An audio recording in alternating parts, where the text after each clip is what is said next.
আসসালামু আলাইকুম, কেমন আছেন বন্ধুরা? আজকে আপনাদের দেখাবো দুইটা বার্গার রেসিপি। একটা হলো চিকেন বার্গার, একটা হলো এগ বার্গার। তো আমি প্রথমে চিকেন বার্গারটা বানিয়ে দেখাবো। এই জন্য আমি একটা চুলা ফ্রাই প্যান বসিয়ে দিয়েছি, পর্যাপ্ত তেল দিয়ে দিয়েছি, চিকেন পেটি নিয়ে নিয়েছি, পেটিগুলো ভেজে নিচ্ছি। এক পাশ হয়ে গেছে, এখন আমি উল্টিয়ে দিচ্ছি, আরেক পাশ হয়ে গেলে নামিয়ে নেব। তো এখানে আমি শসা কেটে নিচ্ছি, তারপর কেটে নিচ্ছি টমেটো, তারপর কেটে নেব এখন লেটুস পাতা। তো এখানে আমার কেটে নেওয়া হয়ে গেছে। আমি নিয়ে নিয়েছি বার্গার বন। তো আমি বার্গার বনটা কেটে নিচ্ছি। তো দেখতে পাচ্ছেন বার্গার বন নিয়ে নিচ্ছি একটা ঝুড়িতে। তো এখানে নিয়ে নিয়েছি টমেটো কেচাপ, তারপর ক্রিম, চিকেন পেটিগুলো ভেজে নেওয়া হয়ে গেছে, নামিয়ে নিয়েছি। তো এখন আমি একটা বার্গার নিয়ে নেব। বার্গারটাকে মাঝখান থেকে দুই ভাগ করে নেব। তারপর বার্গারের নিচের সাইডে দিয়ে দেব বেশ অনেকটা ক্রিম। তো আপনারা চাইলে এখানে সসও দিতে পারেন, টমেটো সস, কিংবা এই যে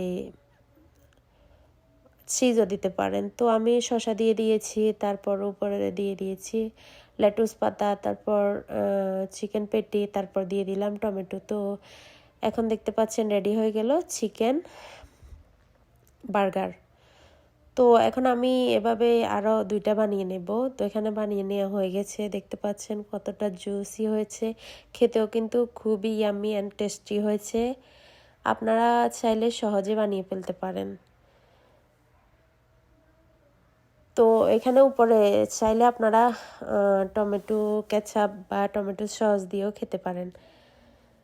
তো এখন আমি দেখাবো কিভাবে ডিম দিয়ে বার্গার বানানো যায়। এই জন্য আমি একটা বার্গার বন নিয়ে নিয়েছি। বনটা দুই ভাগ করে নিয়েছি। নিচের পাশে ভালো করে আগের মতোই ক্রিম লাগিয়ে দিচ্ছি।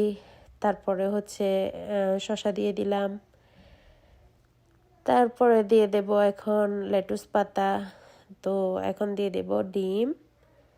তো এখন দিয়ে দেব একটা টমেটো।